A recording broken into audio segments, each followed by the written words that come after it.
Start. रीता Yadav block 22 आज पे ये लोगों से मिली है। बहुत खुशी की बात है। हमें सब बहुत खुश है, बहुत खुश है भाभी, अपार खुश है। बहुत बहुत इंतजार के बाद मिले। कहाँ मिली आज बहुत अच्छी मौका मिल गया। अच्छा, इनके कौन गाना सुने रहो जने रोहित शर्मा सुल्तानपुरी जान गयो? रोहित शर्मा सुल्तानपुरी क्यों है सुल्तानपुर के लिए? इनके भैया ना सुने हैं, धर्मेंद्र भैया सुने। आज इनका एक गाना बहुत वायरल रहा, जिकिया जरल बा जलेबी से पियादा पानी। एक सुने नाचो रही हो बुका मकबो, तब वो गाना ना सुने है। उतना ध्यान ना दे। सुने हैं चेहरा से नाचे परिचित हैं। ज्यादातर आप एक देखत रहे। आज हमारे काहेस भड़का भैया हमारे ये सब मतलब पहले शुरू से दहेज गीत गावत है ना, तो मेहरारू के दिल करीब ज्यादा रहा था। अरे तो हम जलेबी पिए क्यों जीव जरा दे जिलेबी जा मेरा देखत नहीं जुट करत।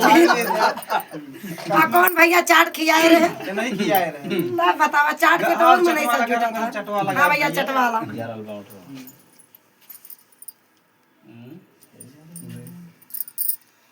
ए जरल बा उठवा,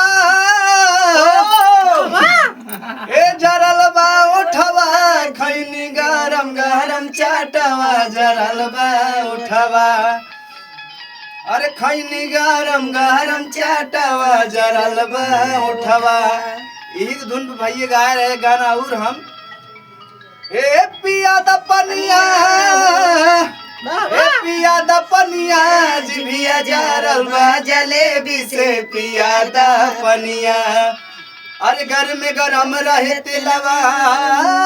भैया वाला कंप्यूटर चालू बा। कच भी न काट लेनी मान नहीं मानल, अरे घर में गरम रहे तिलवा में छानल, कच भी न काट लेनी मान नहीं मानल, अरे तोहरा से कही अपन परेशानिया, जिभिया जरल बा जलेबी से पिया द पनिया, जिभिया जरल बा जलेबी से पिया द पनिया।